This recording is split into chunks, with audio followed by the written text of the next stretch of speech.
Why was everyone ignoring her at the briefing table? Sergeant Alav Vance stood at the edge of the room, her back straight, her expression unreadable. The chatter of the other soldiers filled the air like static, casual jokes, sharp laughter, the hum of old camaraderie she wasn't invited into. It wasn't new to her. She'd seen that look before, the kind men gave when they'd already decided who you were before you opened your mouth. The orders came quick and clipped. Colonel Marcus Thorne's voice filled the briefing room like gravel being poured over metal. He didn't look at her when he spoke, not really. His eyes skimmed across her name tag the way you might glance at a report you already planned to dismiss. She could almost hear the unspoken verdict. Another quota check, another waste of time. When the meeting broke, she stepped outside into the wind. Fort Garrick wasn't a place that welcomed anyone. The high desert stretched for miles, a cracked ocean of sand and silence. The wind there was relentless. It stripped away everything soft from you, left only the bones of who you were. And that's why she'd come. Alab pulled the collar of her jacket higher against the cold, the duffel strap biting into her shoulder, her rifle case gripped tight. The moment she stepped off the transport, every pair of eyes near the gate had turned. Operators, seasoned shooters with a swagger carved from too many deployments, had stopped mid-conversation to size her up. "Look what the diversity program blew in," one of them muttered. The others laughed. She didn't answer, didn't even glance their way. There was no anger in her silence, only focus. Inside, the smell of oil and old concrete hit her first. Colonel Thorne stood behind his desk, posture perfect, boots polished enough to reflect the harsh white lights. He didn't bother to sit. He just looked at her file, then at her, then back again, as if trying to reconcile the two. "Sergeant Alav Vance," he said flatly. "Quartermaster Corps, some instructor time, not the usual pedigree we see out here." "No, sir," she replied evenly. "Out here we deal in results, not resumes." He leaned forward, his voice like a low growl. "This isn't a classroom. This isn't theory. The wind doesn't care about your gender and the targets don't care about your test scores. The men here are the best tip of the spear. You'll meet their standard or you'll pack your bags. No exceptions. Understood?" "Perfectly, sir." His eyes lingered for a moment, testing her composure. She didn't flinch. He grunted. "You'll be assigned to Alpha Squad. Corporal Deckard will show you the arms room. Zeroing at 1400. Don't be late." He dismissed her without looking up again. The message was clear. You don't belong here. Prove me wrong if you can. Deckard, the same man who'd mocked her outside, was waiting by the hall. His grin was the kind that didn't reach his eyes. "Colonel's a real sweetheart, huh?" he said, walking beside her. "A lot of good men fight to get into this program. Guess they're letting anyone in now." Still, she said nothing. The arms room smelled of solvent and machine oil. A civilian tech handed her the weapon, an M2010 enhanced sniper rifle, fresh out of the crate.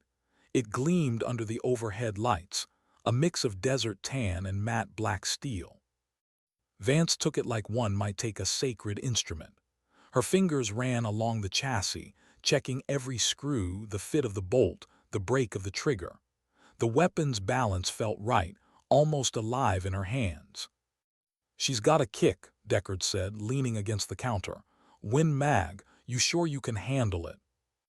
Vance finally looked at him. Her eyes were gray, not cold, not angry, just steady. "I'll manage." For a second he blinked, then he laughed. "Guess we'll see." He didn't notice the way her thumb flicked the bolt open with the precision of muscle memory trained over years. Didn't see the tiny smile she hid when the firing pin clicked home clean and smooth. She wasn't here to impress anyone. She was here to prove one thing, that quiet didn't mean weak. When she arrived at the range, the afternoon sun was merciless. The steel targets shimmered in the heat haze, and the operators were already firing. Deckard, Ramirez, Gallo, the self-proclaimed elite. They fired fast, loud, each shot followed by laughter, boasting, slaps on the back. Colonel Thorne watched from the tower, binoculars fixed on the range. Every hit from his favorites earned a nod. Every miss drew a glare. When it was her turn, silence fell. She didn't slam her rifle down or rush through setup. She laid out her shooting mat, aligned her ammo boxes, checked her scope mounts, her wind meter, her logbook, every movement deliberate, practiced. Gallo scoffed. What's she doing setting up for a picnic?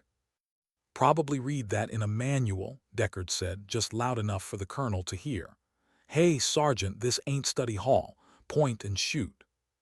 Still, she didn't react. Her body aligned perfectly with the rifle, head down, cheek weld firm, breathing controlled. She fired once. The recoil hit solidly. Through the scope she saw her impact, a miss high and right. Then another. And another. The groupings made no sense. Random, unpatterned, not her form, something was wrong. Colonel Thorne's voice crackled through the loudspeaker. Vance, what's the problem? That's a new weapon system, you should be drilling dimes. Fix it or get off my line. She didn't respond, just noted the impact, adjusted, and fired again. Miss. The laughter spread. Deckard's voice rose over the sound. Told you it's got a kick. Maybe stick to paperwork, Sergeant. She ignored them all. Her hands moved with slow precision, logging data, measuring corrections. Each shot was a test, an experiment. The pattern wasn't ballistic error, it was mechanical. When the range went cold for a short break, she stayed behind. Her gloved hand brushed the stock, her eyes tracing the optics mount. Something was off, she could feel it in the weapon's pulse. That's when she noticed Deckard lingering nearby, pretending to stretch, pretending not to watch. She didn't know it yet, but in those few minutes, he would undo 2 screws and a lifetime's worth of trust. When she returned, the sky had begun to turn orange. The last test of the day was a cold bore shot, 500 meters, single round. One chance. She lay down behind the rifle, knowing something inside it had been altered. She didn't know how, but she could feel it. She fired. The bullet landed feet off target. Laughter erupted. Colonel Thorne's voice came through the loudspeaker again. That's enough, Sergeant. Report to my office at 800. Think long and hard about whether you belong here. Her face didn't change. She simply nodded, cleared her rifle, and packed her gear while the others laughed. They thought they'd humiliated her. They thought she'd break. But humiliation didn't break her. It sharpened her. That night the desert wind howled like an old ghost through the barracks. She sat on her bunk, the weapon case at her feet, the world's noise far away. Her mind worked the problem again and again. A rifle that should have been perfect firing erratically, mounting screws, bedding block, harmonic shift. None of it added up unless someone wanted it to fail. She didn't write a report, didn't make an accusation. She just opened her logbook and drew a single line beneath the day's notes. Beneath it, she wrote only one word: tomorrow. Morning came gray and cold.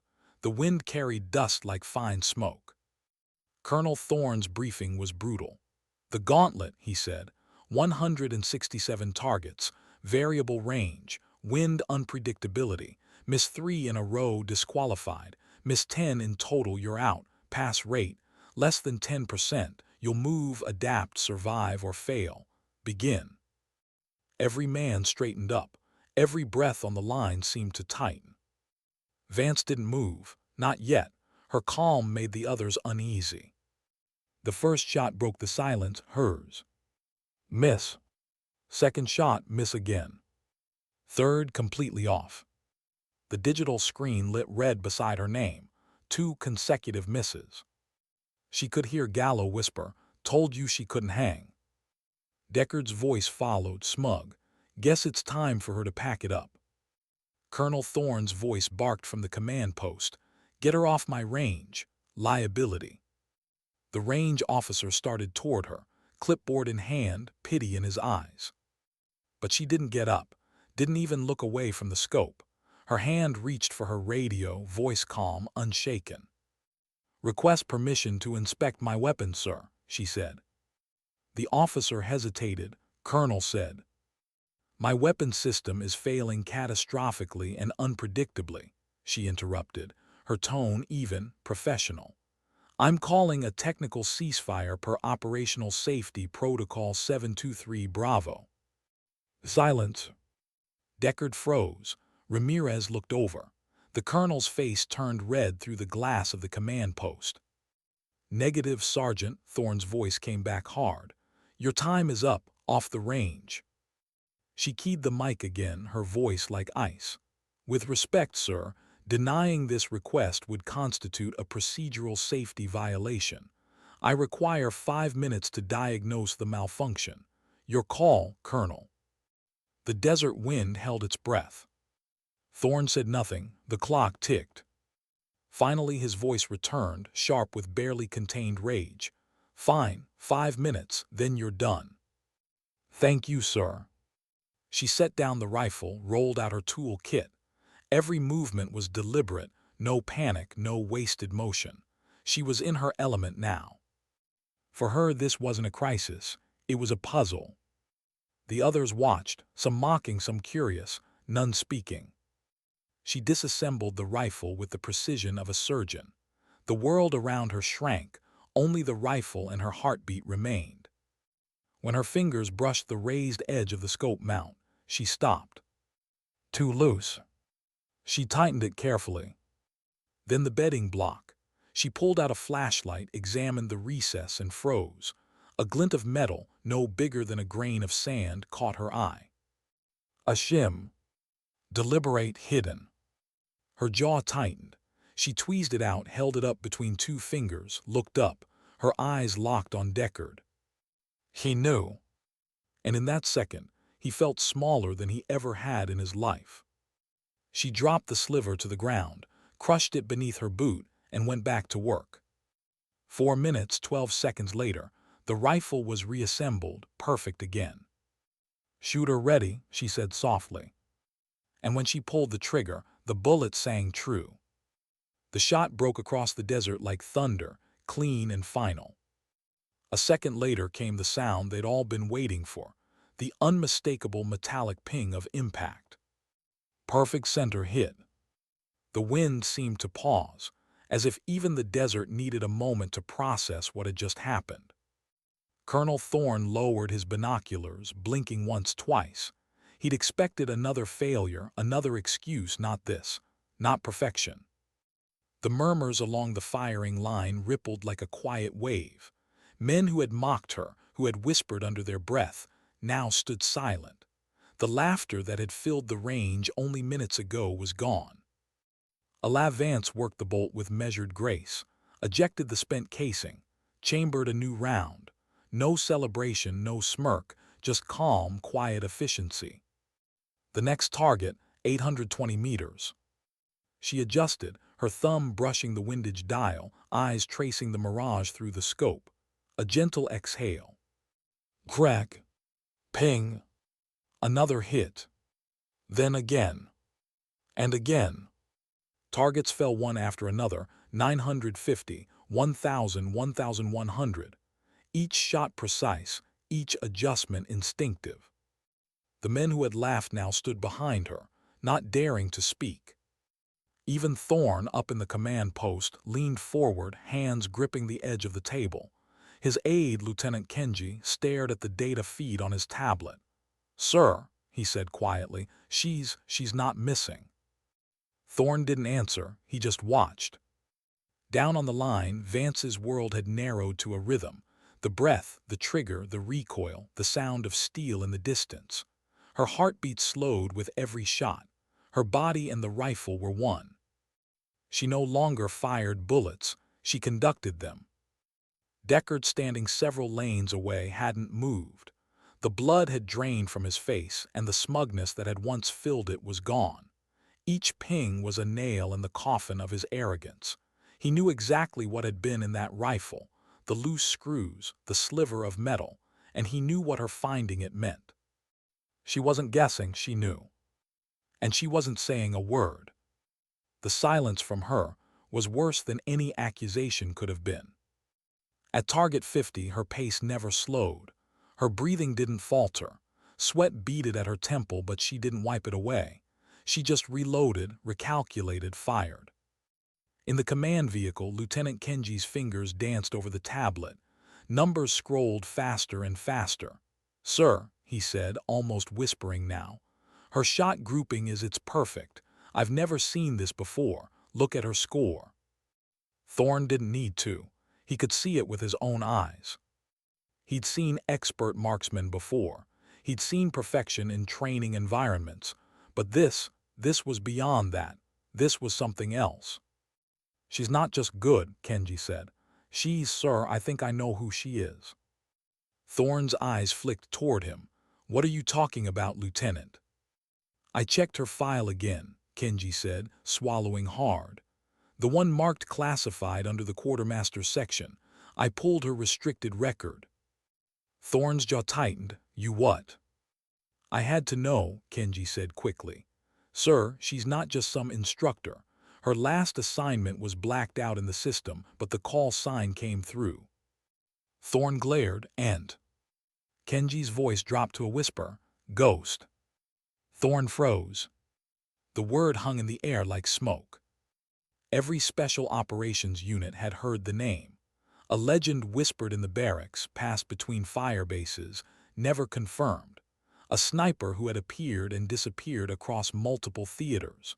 The one who made impossible shots, kilometer-plus kills confirmed only through after-action reports. The ghost. A Lavance.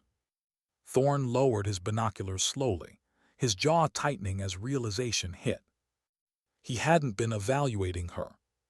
He'd been standing in the presence of a legend. Back on the line, the legend continued. Target 73 fell, then 88, then 101.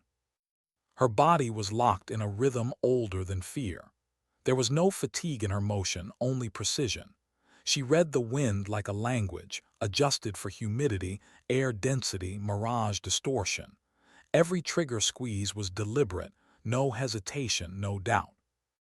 Deckard's rifle hung limp in his hands now. His earlier confidence had evaporated. He wasn't even shooting. He was watching, hollow, silent, small. He'd sabotaged a rifle to humiliate her, and instead, he'd exposed himself as a fraud before everyone he'd ever tried to impress. Vance never looked his way. She didn't need to. Colonel Thorne finally spoke, his voice low.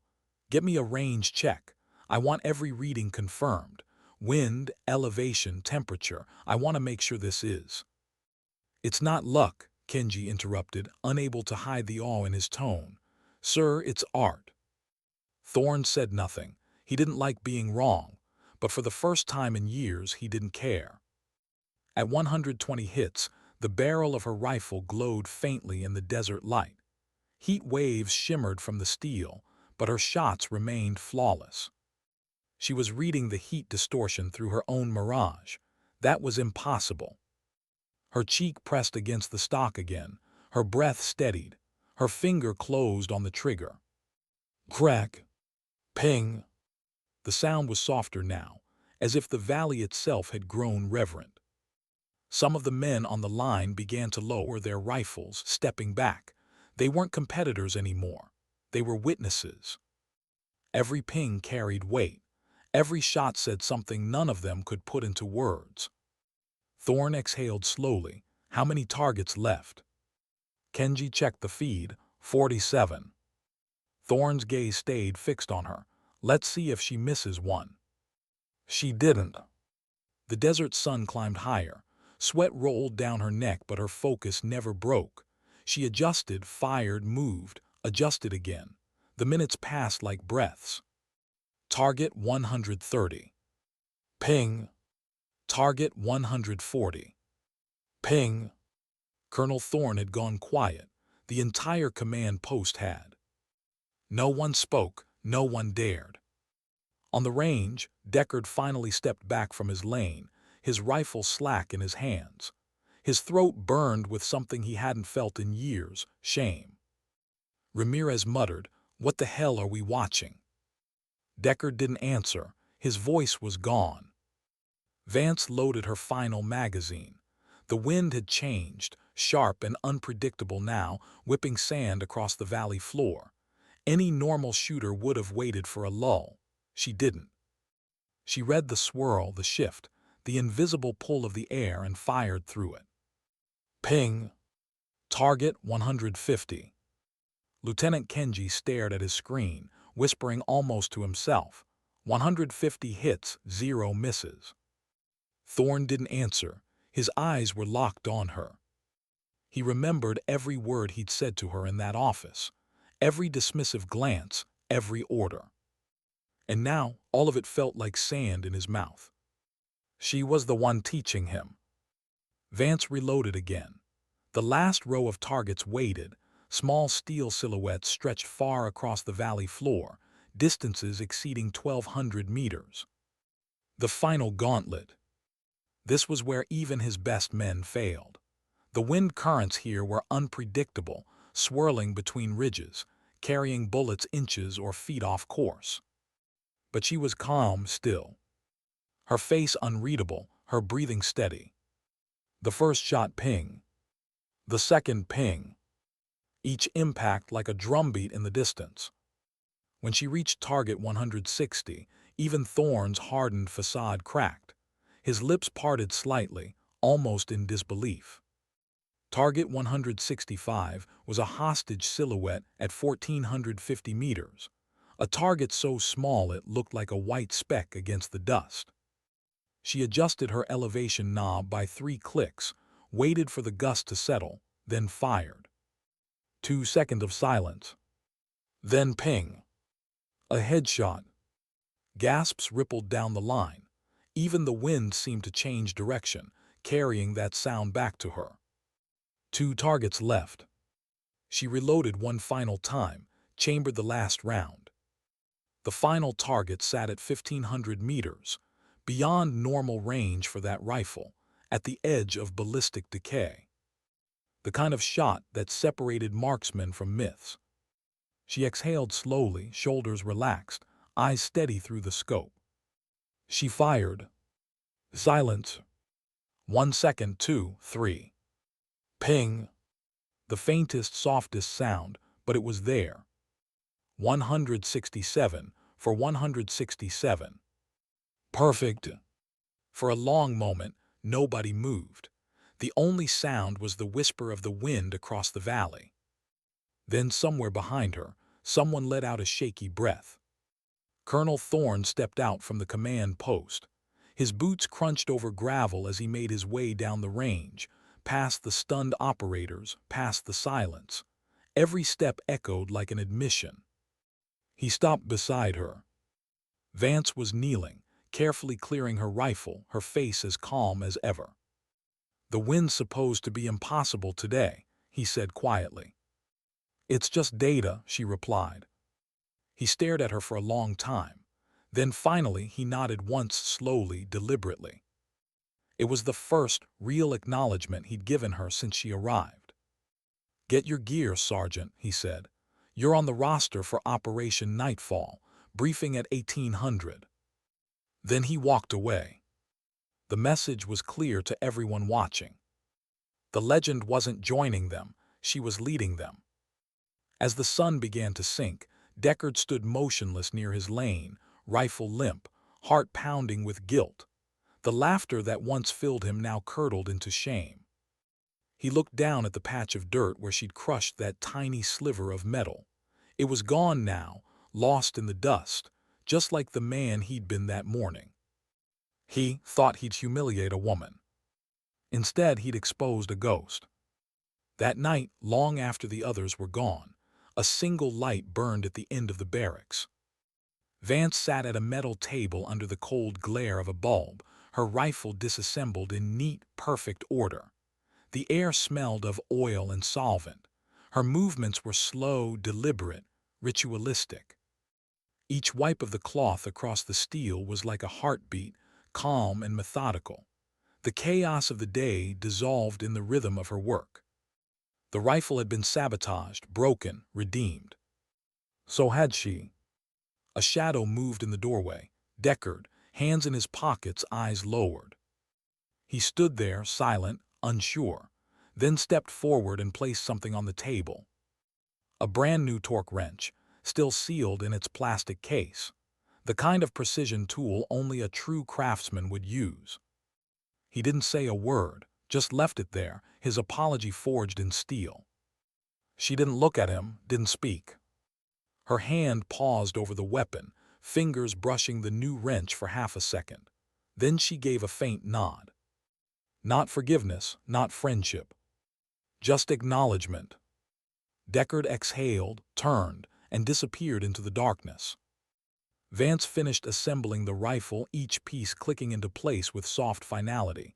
She chambered a round, dry-fired once. Smooth. Perfect.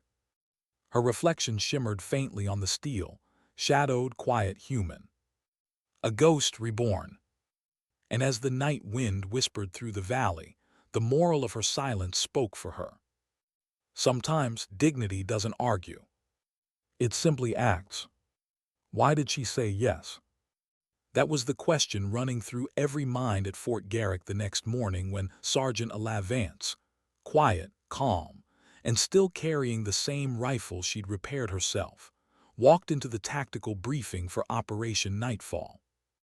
The men straightened instinctively, not because she outranked them, but because something in her silence commanded it.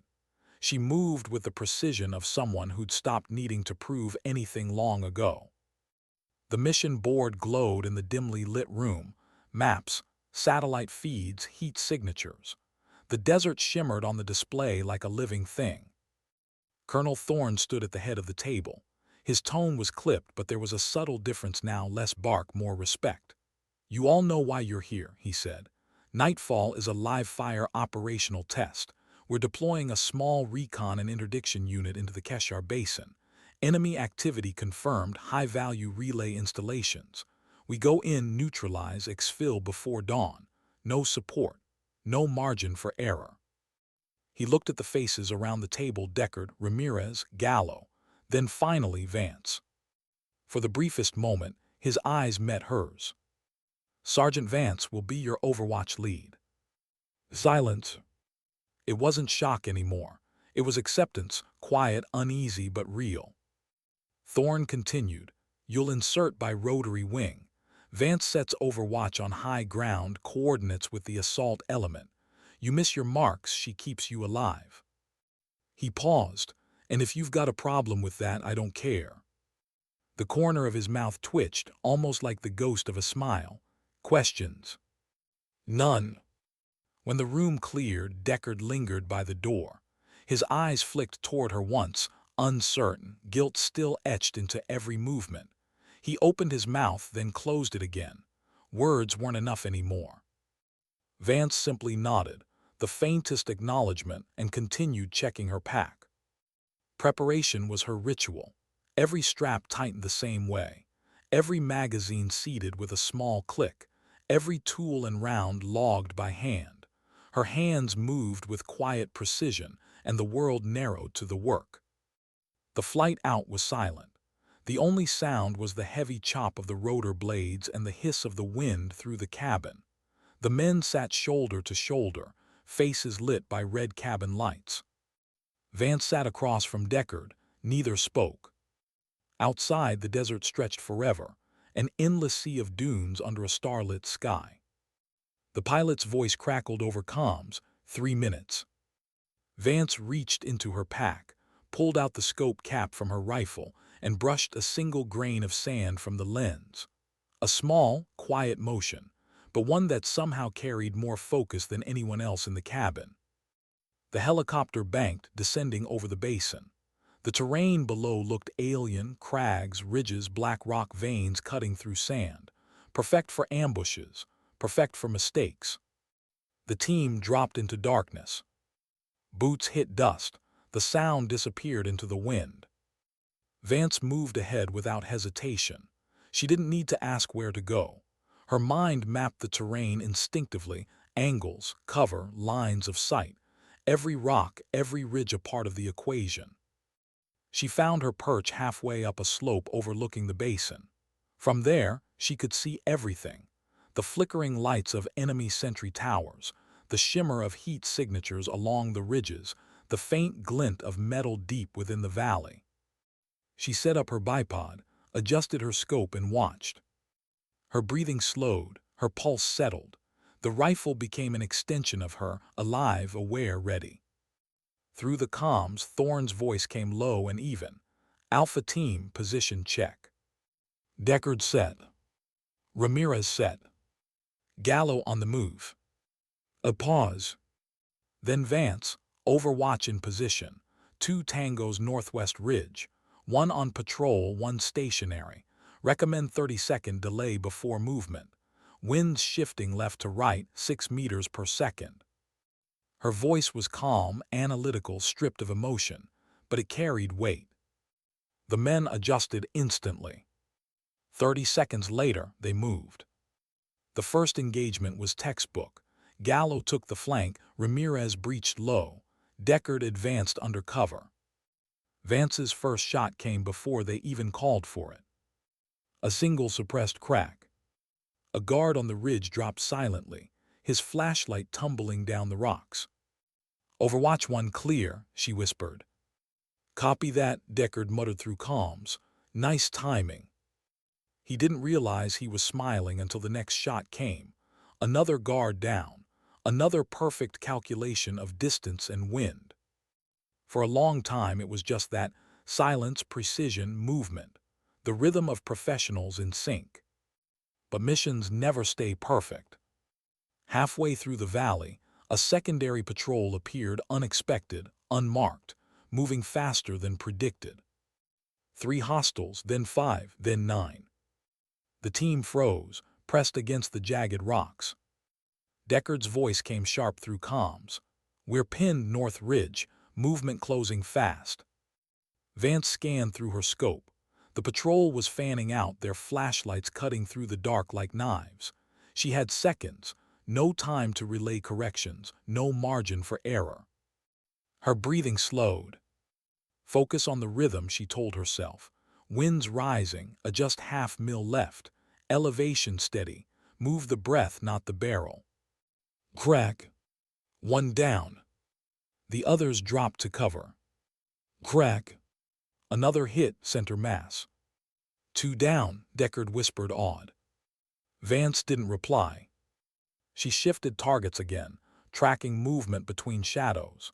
She was shooting between ridges now, compensating for wind drift she could feel but not see. Crack. 3 down. The patrol froze, disoriented. The desert fell quiet again, the echo of her final shot rolling like distant thunder through the basin. Then silence. Area clear, Thorne's voice came through, low but steady. Good work, proceed. Deckard looked up toward the ridge, trying to spot her position. All he saw was darkness. The ghost, he thought, no wonder. They moved forward, finishing the sweep, planting charges, clearing corners. The operation lasted hours, but it felt like minutes. Every time a threat appeared, it vanished before they could react. Every time they were about to call for help, her shot came first. At one point, when radio contact was lost due to terrain, Deckard swore he could hear faint, rhythmic shots in the distance, steady, unhurried. She was still there, still covering them. By the time the charges detonated, painting the horizon in fire, the entire valley was silent again. Extraction was clean. The sun began to rise as the helicopter lifted off, cutting through the pink light of dawn. Nobody spoke. Deckard sat opposite her again, the rifle case between them. He caught her reflection in the metal surface, calm, distant, unshaken. He wanted to say something, anything. But what could you say to someone who'd saved your life after you tried to destroy her? The base came into view through the dust. When they landed, Colonel Thorne was waiting at the pad. No salute, no ceremony, just a long look. He said nothing, just gave a single nod before walking away. That nod was worth more than any medal. Later, as the others hit the mess hall, Vance stayed behind at the range. The rifle was still warm in its case. She laid it out, checked the barrel, the scope, the torque screws, every part still perfect. Her hands moved slower this time, not from fatigue but reflection. For years she'd taught men like Deckard, operators who believed power was loud, that dominance came from noise and confidence. She'd seen what that arrogance cost in the field. Quiet didn't mean weak. It meant knowing when to speak and when not to. The door creaked open behind her. Deckard stood there, hands at his sides. His eyes were different now. The bravado was gone. What remained was something raw, respect, remorse. He hesitated. "You saved my life." She didn't look up. "I did my job." He swallowed. "Yeah, but I didn't do mine." Vance paused mid-motion, her hand resting on the scope. Then, finally, she met his gaze. "You learned," she said softly. He nodded once. "Yes, ma'am." There was nothing more to say. He turned to leave, but her voice stopped him. "Corporal." He froze. She looked back down at her rifle. When you torque the world too tight, it cracks. Learn when to let it breathe. He frowned for a moment, unsure if she was talking about rifles or people. Maybe both. That night the base was silent. The men slept easily for the first time in weeks. But Vance sat alone again, under the same flickering bulb, cleaning her rifle piece by piece. The wind outside had softened. The desert no longer felt hostile. She paused once, looking at her reflection in the rifle's barrel. Not the ghost, not the legend. Just a woman who'd fought for her place and earned it, without shouting, without rage, without permission. In the stillness, her thoughts drifted back to the question she never answered, why she said yes to the mission after all they'd done to her. Maybe because sometimes you don't fight to prove yourself. Sometimes you fight to remind others what integrity looks like. Her hand tightened around the bolt. It clicked perfectly into place. And as the first rays of dawn crept across the horizon, lighting the walls of Fort Garrick, Alav Vance smiled faintly to herself. Not for glory, not for revenge. For silence. For precision. For peace. Why did command react so fast? It was less than 24 hours after Operation Nightfall when the call came. The message wasn't routed through the base network or the usual channels. It came encrypted, direct, top priority, eyes only. Colonel Thorne stood alone in his office when it arrived. The encrypted tag read, Echo Division Authorization Ghost. The word hit him harder than a gunshot. Ghost. He stared at the message for a long moment before closing the pad, locking it behind his access key. Then he picked up the secure line. "Sergeant Alav Vance," he said quietly, "report to my office immediately." Outside, the wind had died. The base felt heavier somehow, as if it understood something was shifting. Vance arrived within minutes, uniform crisp, eyes clear. She saluted, silent. "At ease," Thorne said. His tone was different now, not the bark of command, but the controlled cadence of someone trying to understand the ground he was standing on. He gestured toward the chair opposite his desk. "You've been recalled to Active Special Operations Command. Direct order, Echo Division." Vance didn't react. She just nodded once. "They're sending a transport in 3 hours," Thorne continued. "Destination classified." Silence stretched between them. Then he leaned back, studying her. "How long have you been out of Echo?" Her answer came soft, almost distant. 3 years. "What made you leave?" She didn't answer right away.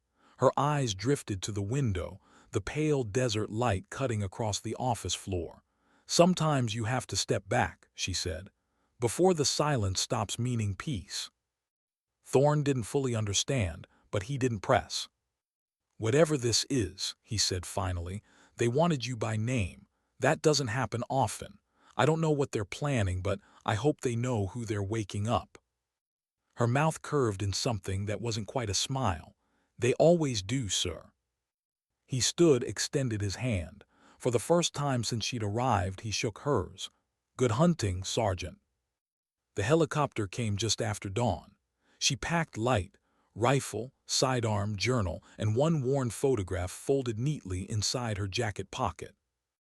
No medals, no souvenirs. Just tools and memory. The flight took her east. Hours passed under gray skies. She didn't speak, didn't sleep. The rhythmic chop of the rotors became her heartbeat. She'd done this flight before years ago, another mission, another life. When the helicopter finally descended, it wasn't to a base. It was a hidden forward operating station carved into the mountains, a scar of concrete against rock. The insignia on the hangar walls was faint but unmistakable: Echo Division. Two soldiers met her on the pad, both in unmarked combat uniforms. One handed her a data tablet without a word. The header read, "Operation Silent Veil." She scrolled through the summary. Objective: long-range interdiction and rescue. Location: border sector of the Eastern Corridor, hostile-controlled territory. Target: extraction of captured intelligence asset, codename Argus. Overwatch lead: Sergeant Alavance, call sign Ghost. She didn't flinch, didn't ask questions. When she looked up, the same wind she'd known in the desert greeted her again, only colder now, sharper, cutting straight through the seams of her jacket. The base commander, a weathered major named Iran Hale, appeared at the edge of the pad. "Heard you broke the Garrick record," he said, voice roughened by years in the field.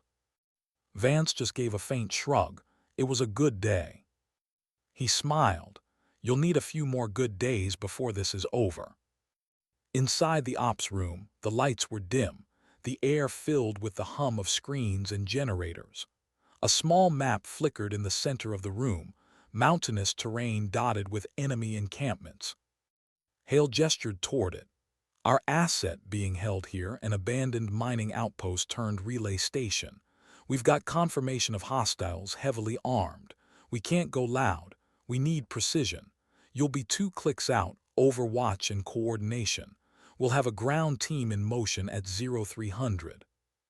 Vance nodded. "Who's on the team?"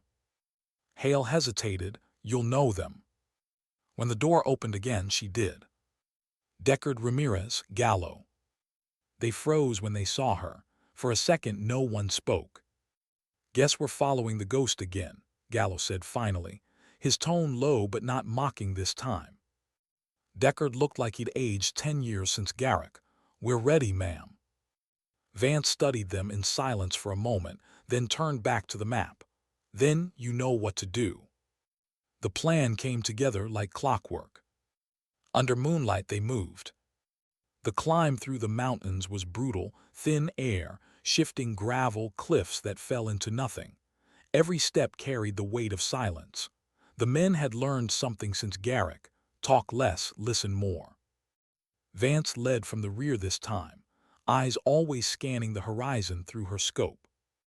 When they finally reached the ridge, she set up her position, adjusting the tripod legs on uneven stone. Through her scope, the valley came alive, small lights flickering in enemy campfires, shadows moving between old mining structures. 4 guards visible," she whispered. 2 inside the west structure, 1 tower, 1 patrolling the line. Deckard's voice came low through comms. "Copy that, we move on your mark." She exhaled. "Mark." The first shot cut the night like lightning, suppressed, efficient, terminal. The tower guard fell without a sound. The next patrolman, mid-step, frozen mid-breath before crumpling. "Clear," Deckard whispered, "advancing." They moved like ghosts through the shadows. Then came the shift. A spotlight flared from the southern ridge, unexpected, blinding. A hidden sensor trip. "Contact South Ridge," Gallo hissed. Automatic fire erupted from the far side. The mountains echoed with chaos. Vance adjusted instantly. Through the glare, she picked targets by instinct alone: muzzle flashes, movement, breath. Each shot came like punctuation to the chaos. Crack. Ping. Crack. 3 down, she said calmly, even as rounds whistled past her position. Deckard's team pushed forward, breaching the outer structure. Inside, smoke and shouting. Ramirez's voice came through comms, tense. "We've got him, asset located, moving to exfil." Then static. The comms broke. Vance adjusted frequencies, searching. Nothing. She scanned through the scope, movement, more hostiles flooding from the east tunnels. The team was boxed in. Her mind raced. Distance too close for comfort, angles off, but she could see them, the shadows converging. "Deckard, fall back west," she called into the silence. "Repeat West Ridge extraction." No response. She had seconds to act. She reached into her pack, pulled a smoke marker, and fired it high into the sky. The flare burst overhead, painting the mountainside in cold green light. Through her scope, she found movement again, Deckard dragging the wounded man, Ramirez covering. She began firing, not at enemies but at the rock walls above them. Precision impacts dislodging debris, creating dust, concealment. Her rifle sang in rhythm, every shot placed with mathematical intention. When the gunfire below finally slowed, she saw the flare of a friendly IR strobe signal, Deckard's. "Overwatch to all units," she said, voice steady again. "Extraction confirmed. Area compromised. I'm exfiltrating north." She packed her rifle in under 10 seconds, every motion muscle memory. As she moved down the ridge, the wind returned, cold, cutting, pushing against her like resistance made manifest. Halfway through the descent, she stopped and looked back. The valley below burned with scattered muzzle flashes and dust clouds, the remains of another mission that shouldn't have been possible. But it had been, because she was there. By dawn, they were safe. The helicopter touched down, engines whining as it swallowed the team into its belly. Deckard looked at her across the cabin, blood splattered across his shoulder plate. "We thought you were gone," he said hoarsely. "Not yet," she answered. Ramirez leaned back, cradling his bandaged hand. "How the hell did you see us through that smoke?" She didn't answer. "Some things you didn't explain, some things you just did." Hours later, back at the Echo Division compound, she stood alone on the overlook, mountains stretching endlessly under the pale light. Her rifle rested beside her. Major Hale approached quietly. "Assets stable," he said. "Command calling this a success." Vance nodded. "We lost one." He hesitated. "Private Juno, he was hit before your signal reached them." She closed her eyes briefly, her jaw tightening. "Nothing you could have done," Hale added softly. "There's always something," she murmured. He studied her for a long moment. "You're harder on yourself than the enemy is, Sergeant." She didn't respond. Her gaze stayed fixed on the horizon. "That's how you stay alive." He left her there, alone with the wind and the silence. For a long time she didn't move. Then slowly, she pulled the folded photograph from her jacket pocket. It was faded, creased. A younger version of herself stood beside another soldier, same uniform, same gray eyes, but his arm around her shoulders. The date on the corner read Tarak Province, 2017. He'd been her spotter once, her student, her brother. He died on a mission that had gone wrong, the kind command buried under acronyms and after-action reports. The reason she'd left Echo, the reason she'd sworn off the field. And now she was back in it. She folded the photo carefully, slid it back into her pocket, and looked out at the endless expanse of mountain and sky. The wind rose again, colder this time, whispering through the stones like a voice from the past. And for the first time since she'd arrived, Sergeant Alav Vance, Ghost, spoke softly to the empty air. "I'll finish it this time." The rifle beside her gleamed faintly in the morning light, catching the first gold of sunrise. It wasn't glory she sought anymore. It wasn't vengeance. It was closure. And in the world she lived in, closure was bought with precision. one shot at a time. Why did they bring her back now? That question haunted Vance in the quiet hours after Operation Silent Veil. The mission had been a success on paper, asset extracted, hostiles neutralized, but she knew the numbers never told the truth. They never counted what success cost. The dead don't appear in after-action reports. They linger in silence. The official debrief was brief, sterile, written for people who'd never seen what a sniper sees. But deep inside the Echo Division compound, far beneath the mountain, there was another meeting. One she wasn't invited to. Colonel Thorne's voice echoed in the low-lit room. He'd been summoned by Major Hale, though even he wasn't sure why. Around the table sat men and women in plain uniforms with no insignia, intelligence, operations, and something else he couldn't place. At the head sat a woman with steel-gray hair and eyes like frost. She tapped her pen against the table as Thorne finished his report. She neutralized 17 hostiles, ensured 0 civilian casualties, and guided her team through a collapsing communications network, Thorne said. I've seen nothing like it in 20 years of service. The woman didn't look impressed. You said her call sign was Ghost. Yes, ma'am.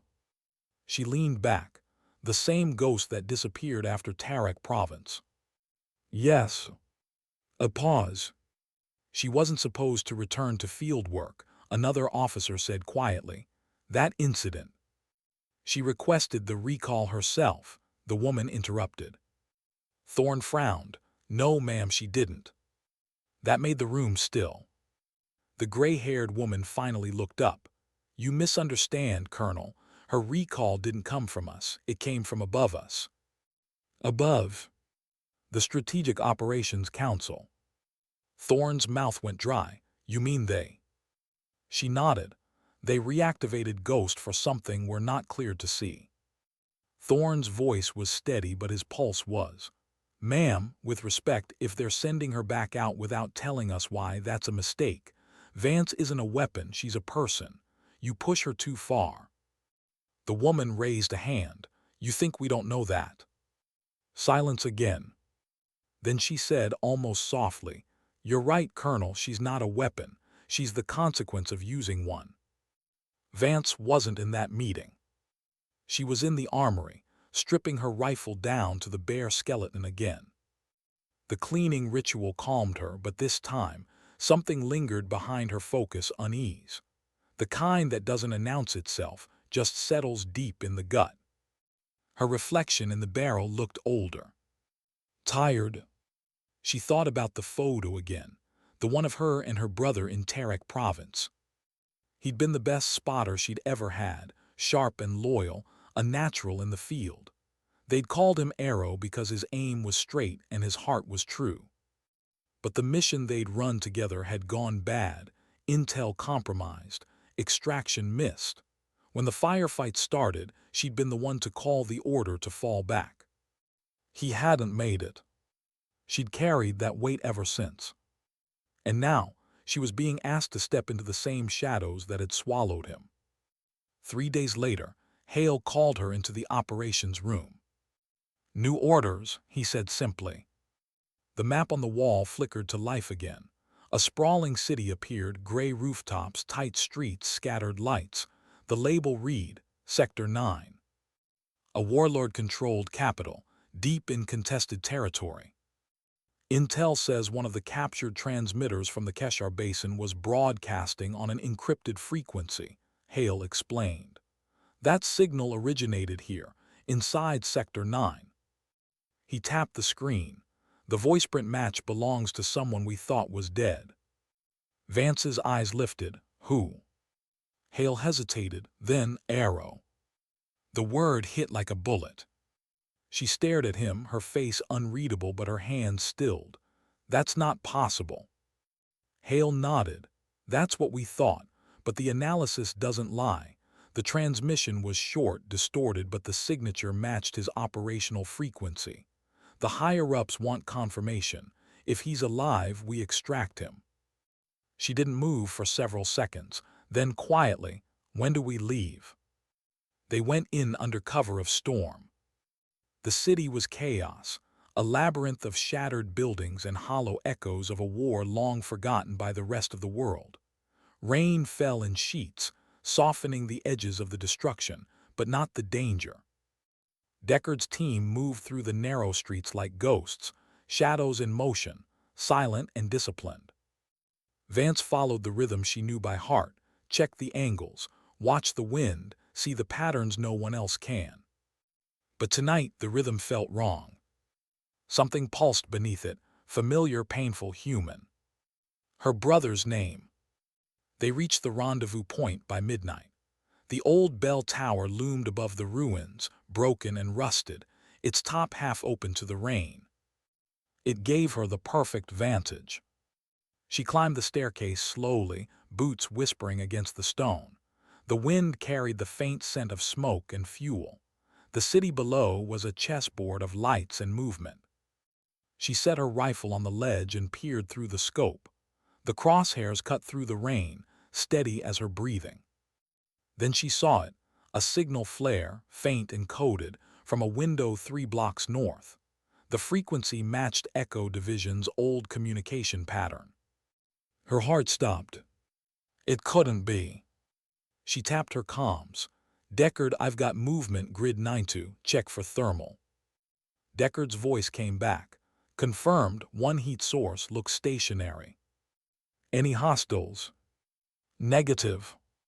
She hesitated, her finger tracing the comm button. I'm going. Deckard's tone sharpened. Ma'am, with respect, protocol says. Protocol doesn't cover this. Before he could respond, she was already moving. Down the stairs, across the wet stone, through the shattered alleyways.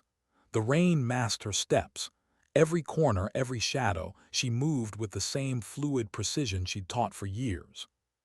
But her pulse betrayed her calm. When she reached the building, she slipped inside, weapon raised, every sense tuned to the silence.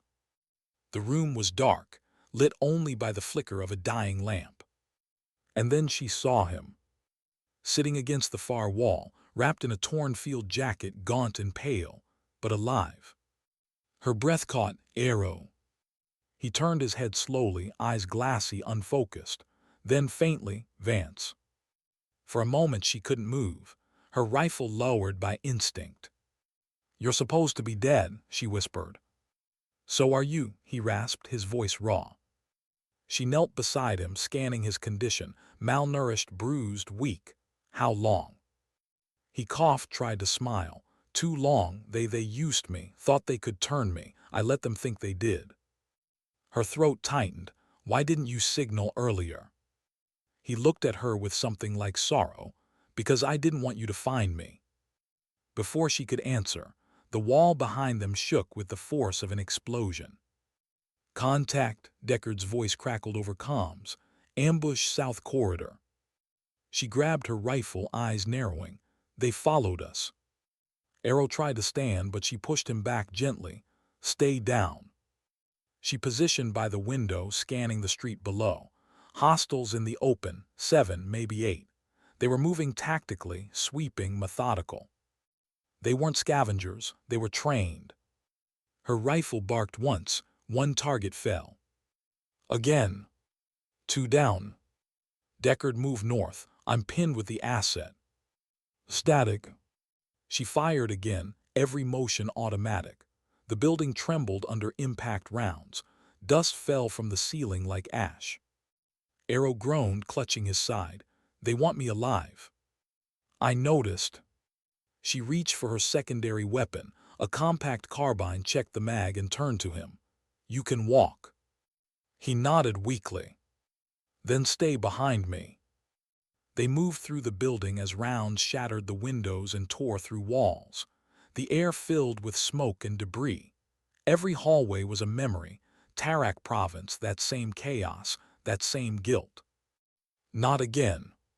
She reached the stairwell, returning fire, dropping 2 more silhouettes in the doorway. Then she heard it, the sound that didn't belong. The sharp, metallic click of a bolt action. Sniper. She froze, pressed Arrow down behind the stairs, and scanned the angles. The glint came from across the street. High window, fourth floor. Her mind calculated the distance, the wind, the shot. She took a breath, then another. And when she moved, it wasn't panic, it was precision. Her rifle came up, scope aligning, the trigger broke. A flash of light from the enemy position, then nothing. The sound of the rain returned. She exhaled slowly, clear. Arrow looked up at her, his voice trembling, still as calm as ever. "Only way to survive," she said quietly. He gave a weak laugh. "Guess it runs in the family." They made it to extraction just before dawn. The helicopter touched down in a whirlwind of dust and rain. Deckard pulled them both aboard, eyes wide as he saw the face of the man beside her. "No way," he muttered. Vance just said, "Believe it." Arrow sat against the cabin wall, exhausted but alive. For the first time in years, she allowed herself a small smile. But as the chopper rose above the city, she looked down and saw something that made her stomach turn. A flare, red, military grade. Not from the enemy. From the extraction point. She turned to the pilot, who authorized this pickup. He didn't answer.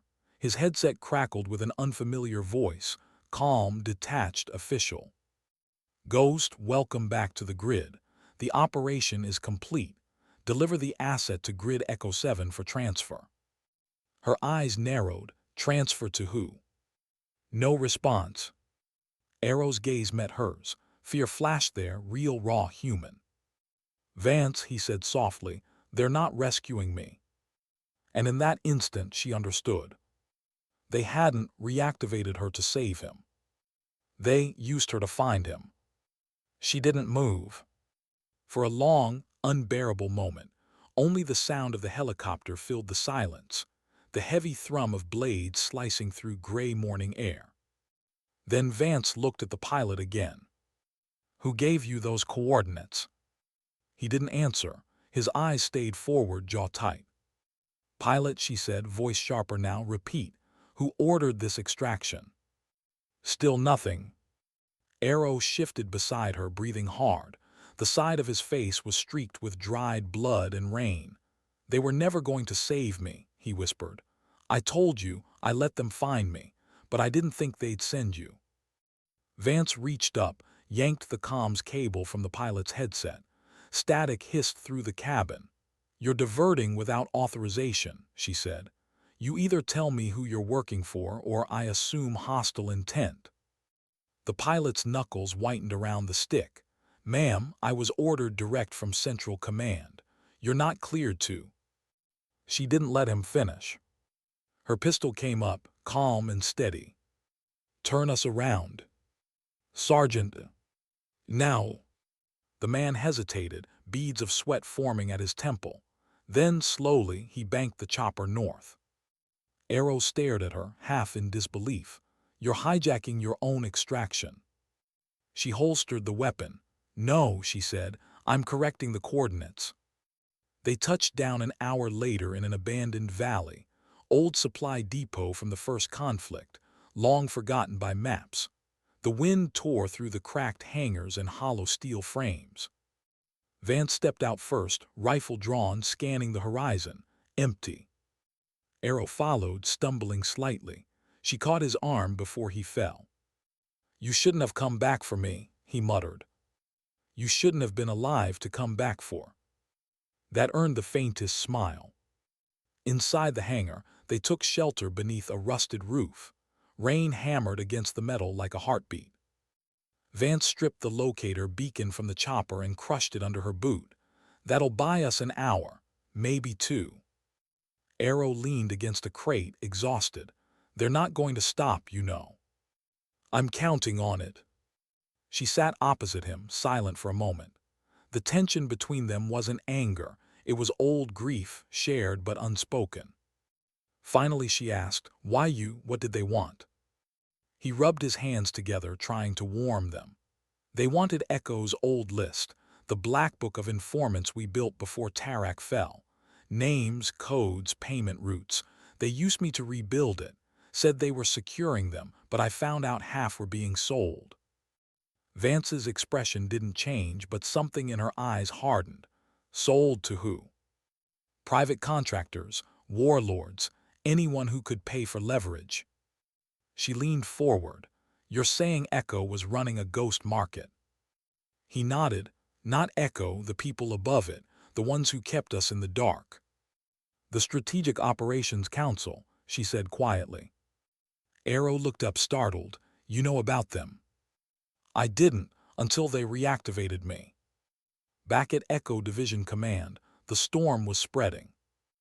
Major Hale stood in the operations center as two men from Internal Affairs tore through classified logs.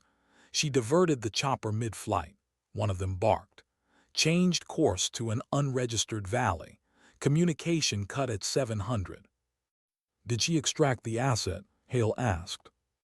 Yes, but the pilot's transponder shows a forced deviation. Hale's jaw tensed. You mean she went rogue? The agent's voice was cold. That's one word for it. Hale turned toward the window, watching rain streak across the glass. Or maybe she realized something you didn't want her to see. Back in the hangar, Vance sat by the open doorway, rifle across her lap. The storm had passed, leaving the valley in an eerie calm. Arrow slept lightly on the ground nearby. For the first time in years, he looked peaceful.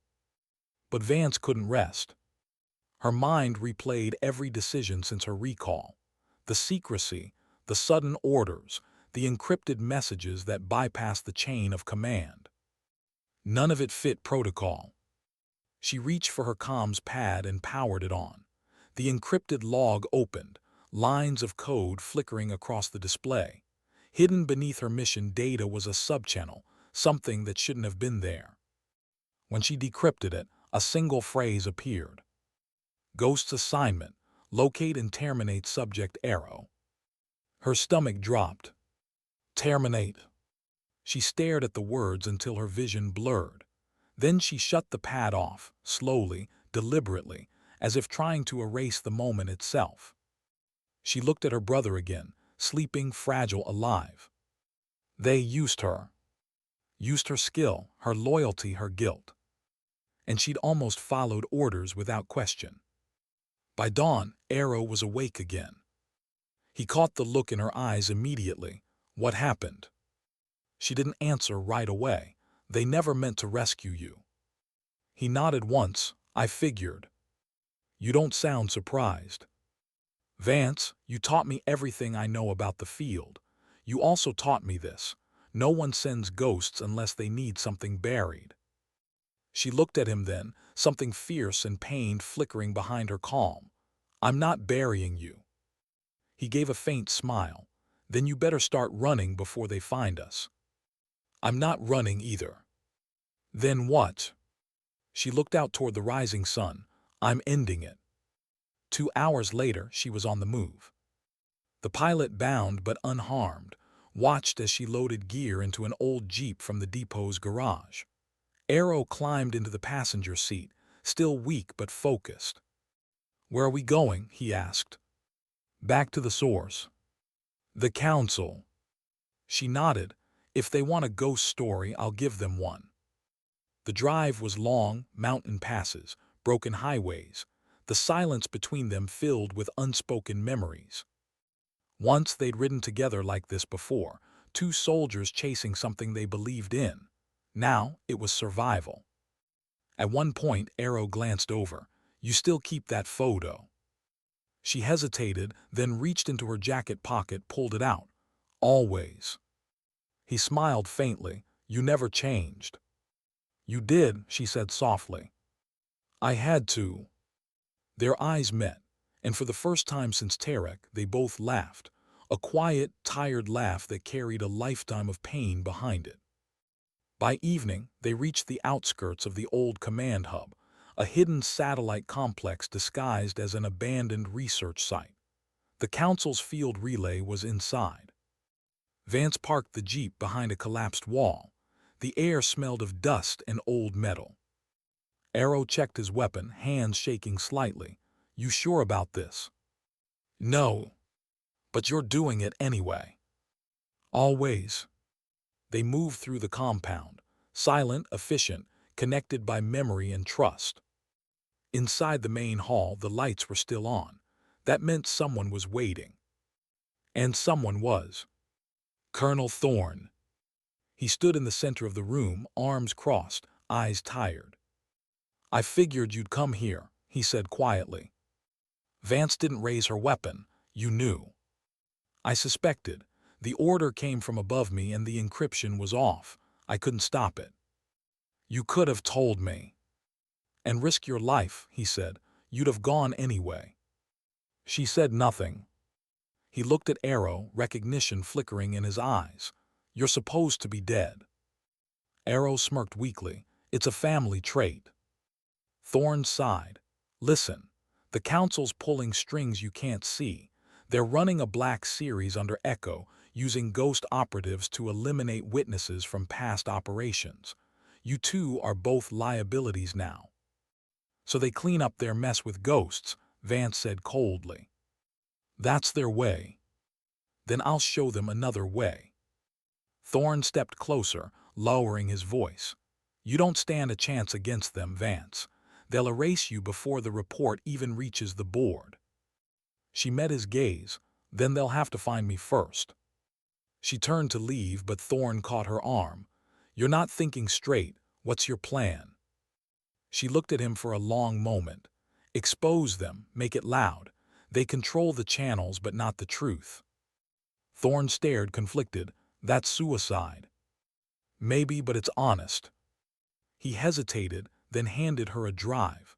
Encrypted evidence, logs, orders, transmissions, everything I could pull without setting off alarms. Vance took it carefully. Why help me? He gave a faint smile. Because once I believed in Echo, and once you made me remember why. They left before dawn. The sky was a sheet of pale gray, cold and endless. The road ahead stretched toward nothingness, but at least it was their nothingness.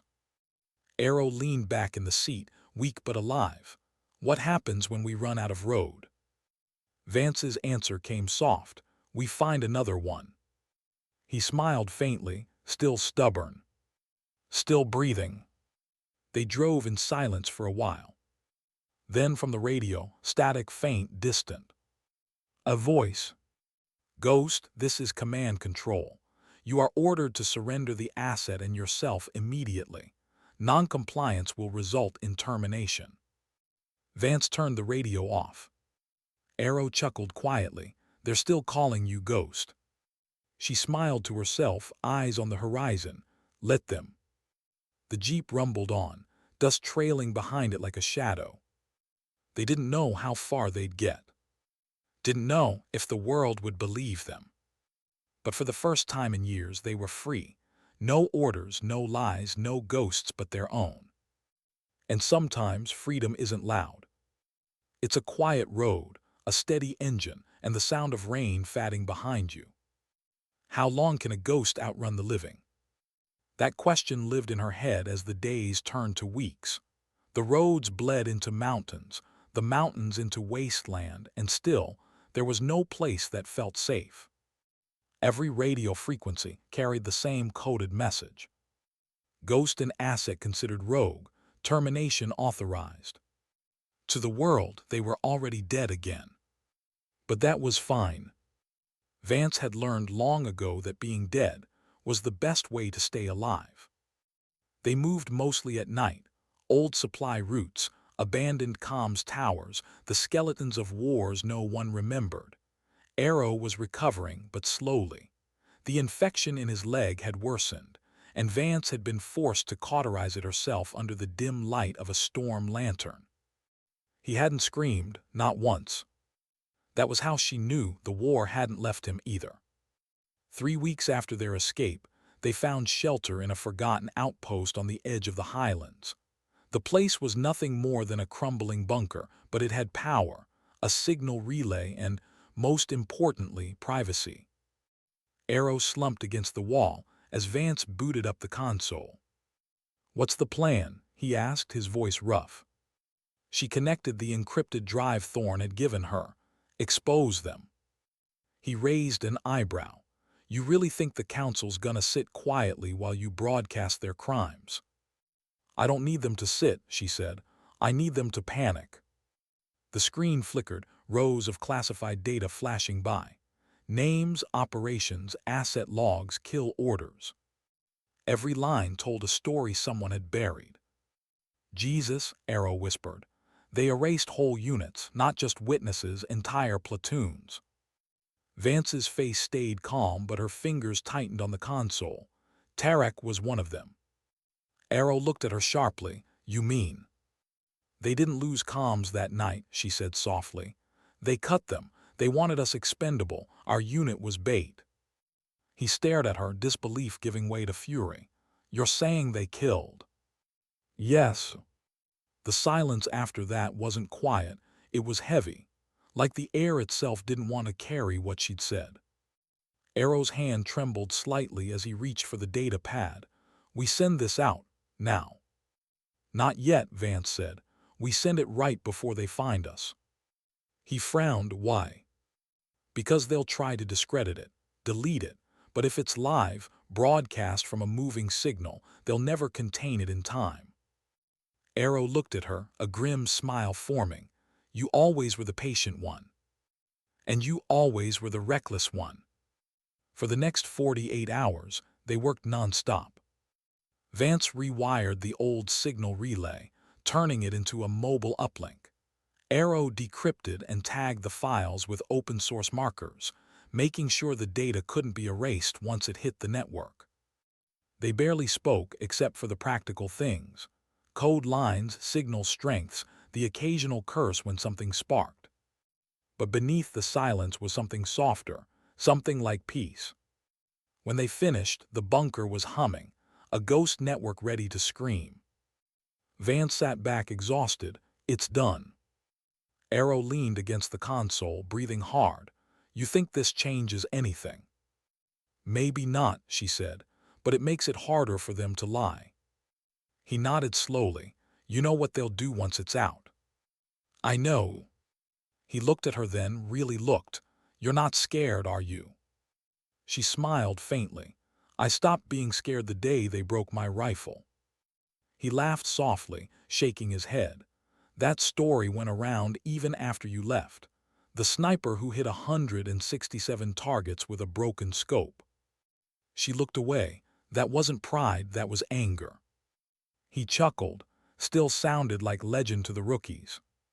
Legends get people killed. Yeah, he said quietly, but sometimes they also keep people alive. The next morning before sunrise, the radar pinged. A convoy, small fast, closing in from the south. Arrow cursed under his breath.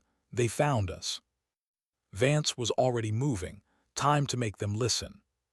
She typed the final command into the console. Upload sequence initiated. The files began transferring across hundreds of relay channels, scattering like shards of truth into the digital void. Then she picked up her rifle. I'll hold them off. Arrow pushed himself up, wincing. Not without me, you won't. You can barely stand. I can shoot sitting down. She gave him a look that was equal parts exasperation and pride. Fine, you take the south window, I'll take the ridge. Like old times. She nodded. Exactly. The first drone appeared over the valley 10 minutes later. Then another. Then the sound of engines, armored transports grinding across gravel. Through her scope, Vance saw the insignia painted on their sides. Strategic Operations Council Enforcement Unit. Not soldiers, hunters. She took a breath, adjusted the windage, and whispered to herself, one shot at a time. The first round cracked through the air, clean hit, drone down. The second took out a driver before the convoy even realized they were under fire. Within seconds, the valley erupted into chaos. Bullets chewed through rock, mortars thundered in the distance, smoke began to rise. From the bunker, Arrow's voice came through the comms. North flanks pushing, 4 hostiles closing fast. Copy. She shifted position, crawled through mud and debris, and lined up the next shot. Crack. Crack. Two down. The rest scattered for cover, firing blind. Then an explosion. The ground shook violently. Arrow, she shouted. Static. She sprinted down the ridge, sliding the last few meters into the bunker. The smoke was thick, choking, burning. The south wall had been hit. Through the haze she saw him, alive but pinned beneath a collapsed beam. Go, he coughed, blood on his lips. Finish the upload. She gritted her teeth, trying to lift the debris. I'm not leaving you. He grabbed her wrist, eyes fierce. You leave me or this means nothing. Tears blurred her vision for the first time in years. No. Vance, he said, voice breaking, please, don't waste what we started. She hesitated. Then, with shaking hands, she pressed the data transmitter into his palm. When the bar hits full, push send. He smiled weakly. Yes, ma'am. She turned, grabbed her rifle, and ran back into the storm. Outside, the world was fire and thunder.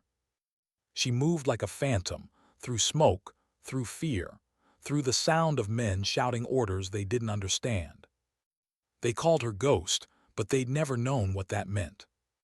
Ghosts don't haunt the living. They haunt the guilty. She picked her targets carefully, precisely, coldly. Every round was a message, every shot a name from the list they'd erased. But numbers only bought time. She saw the last vehicle pushing through the fire line, an armored command unit, reinforced, carrying someone different, someone important. She zoomed in. The passenger window cracked open. A face appeared behind it. The woman with the steel-gray hair. The same one who had ordered her recall. For a moment, the world narrowed to a single heartbeat. Vance could end it right there. One shot. But she didn't fire. Instead, she reached for her radio. This is Sergeant Alav Vance, she said, voice calm but sharp. You wanted a ghost, you got one. The woman's eyes widened in the scope. Check your comms feed, Vance continued. Everything you buried, Tarak Echo, the blacklist, it's already out. You can kill me, but you can't kill the truth. The woman said something, but the radio drowned it in static. Vance smiled almost gently. See you in the reports. She fired, not at the woman, but at the fuel line beneath the convoy. The explosion tore through the valley, fire blooming into the sky. Inside the bunker, Arrow saw the upload bar reach 100%. He smiled through the smoke. Done. Then the console overloaded, the blast wave shattering the glass. When Vance reached him again, the bunker was half collapsed. She pulled debris with shaking hands until she found him, breathing but fatting. He looked up at her, eyes glassy. Did it work? She nodded, tears streaking down her dirt-covered face. Yeah, it's over. He tried to laugh, then it was worth it.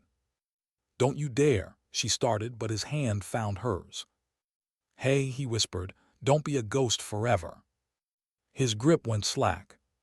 She froze there, holding him, listening to the rain start to fall again through the broken ceiling. The kind of soft, patient rain that feels like an ending. Hours later, she walked out of the valley alone. The smoke was clearing, the dawn was gray. Behind her, the bunker burned quietly, its fire swallowed by the mist. In the distance, she could already hear the news frequencies, scrambled voices shouting about leaks, about corruption, about war crimes. The truth was loose now, unstoppable. She didn't smile, didn't cry, just walked. The rifle was slung across her back, the photo tucked safely in her pocket. She didn't look like a hero. She looked like someone who'd seen too much, lost too much, and still kept walking anyway. Because that's what ghosts do. They don't rest. They remember. Where do soldiers go when the war forgets their name? Weeks passed, maybe months.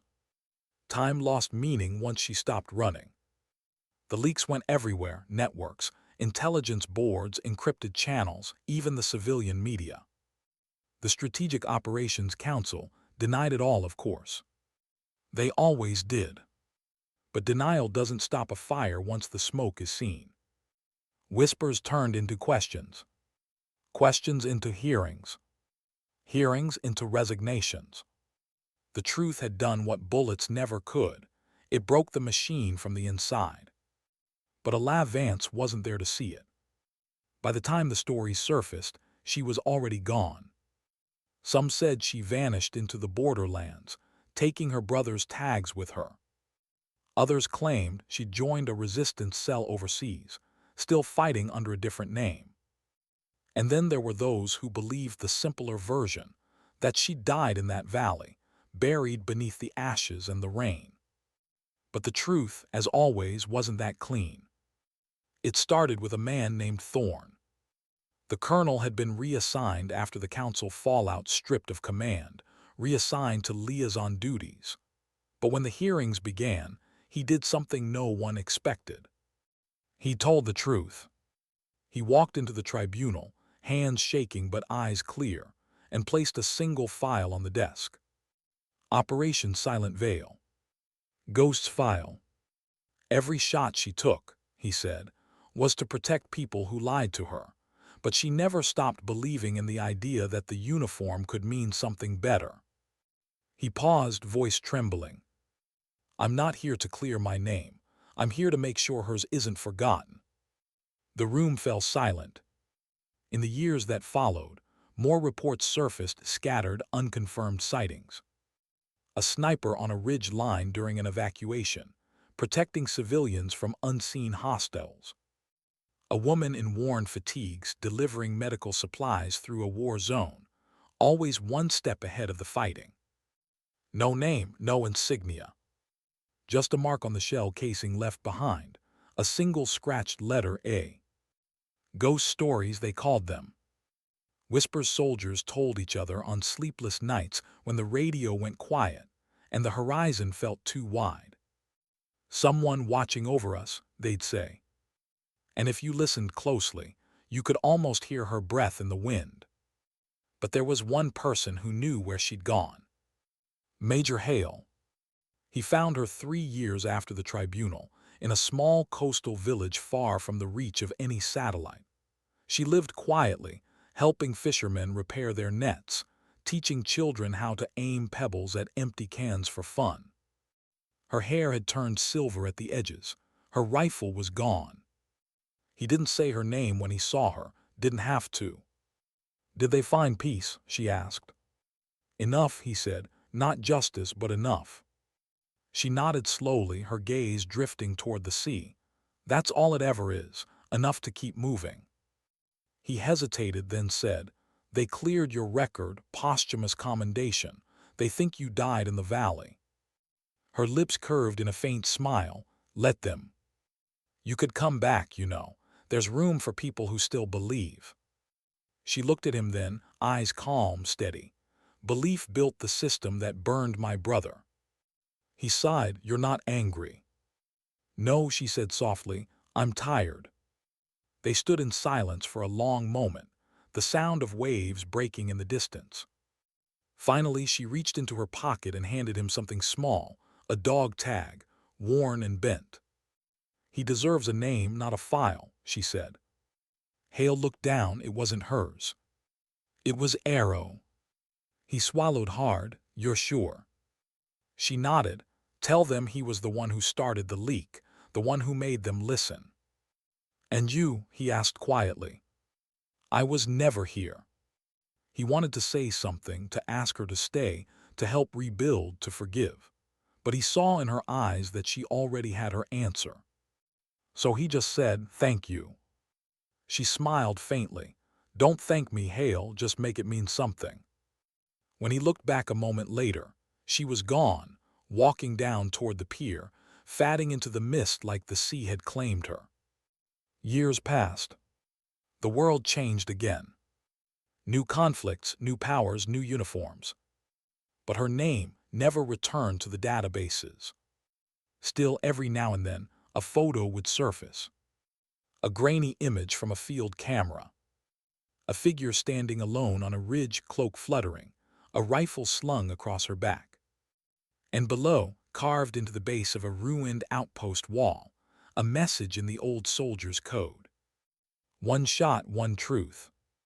Some nights, when the young soldiers of Echo's new generation sat by their campfires, they'd ask the same question. Was Ghost real? And the older ones would just smile and say, real enough to scare the people who deserved it. Because legends don't start with glory. They start with someone who refused to be forgotten. But for Ala Vance, the legend wasn't the point. She lived quietly now, far inland under another name. Her hands were still steady, though the rifle had long been buried. Sometimes she'd wake before dawn and walk to the hills overlooking the valley. The fog would sit low, the air heavy with dew, and the world would feel still. She'd stand there, hands in her pockets, listening to the distant hum of the earth. Somewhere a bell would ring faint, hollow, carried by the wind. And she'd close her eyes, remembering that sound. The sound of Tarek's last transmission. The sound of a promise unkept until now. Once a boy from the village asked her, "Miss, were you ever a soldier?" She looked at him, then down at the small wooden rifle he'd carved himself. "I was once," she said, "a long time ago." "Did you win?" he asked innocently. She smiled at that, soft, wistful. "Sometimes it's not about winning." "Then what's it about?" She thought for a long time before answering. "It's about standing where you said you would, even when nobody else does." The boy frowned. "That sounds lonely." She nodded. "It is. But worth it." She looked toward the horizon. The sun was rising, gold spilling over the fields, catching the edge of the sea far beyond. "Yes," she said finally, "worth it." That night after the village slept, she sat by the window of her small cabin. The old comms pad, cracked, half-functional, flickered beside her. The device hadn't connected to anything in years, but every so often a faint signal pulsed through it, a heartbeat in the static. She listened to it for a while, the way others might listen to a lullaby. Then she picked up her journal, the same one she'd carried through every operation, and turned to the last page. Her handwriting was smaller now, more careful. She wrote, "There was no victory, only choice. They broke my rifle, but not my aim. They broke my faith, but not my word. And when the world stopped believing in ghosts, I became one not to haunt but to remind." She closed the journal gently, slid it beneath her pillow, and blew out the lantern. Outside, the waves murmured against the shore. The wind carried the scent of salt and memory. And somewhere in the distance, a faint crack echoed across the hills like a single shot fired into silence. In the end, they would write many things about her. That she was ruthless. That she was brilliant. That she was dangerous. But none of those words would ever capture the truth. Because the truth was simple. She was loyal. And she was human. And when the world tried to erase her, she didn't scream, didn't fight for a medal, didn't beg for a name. She just acted. Quietly. Completely. With the same precision she'd always carried. Because sometimes dignity doesn't speak. It simply acts.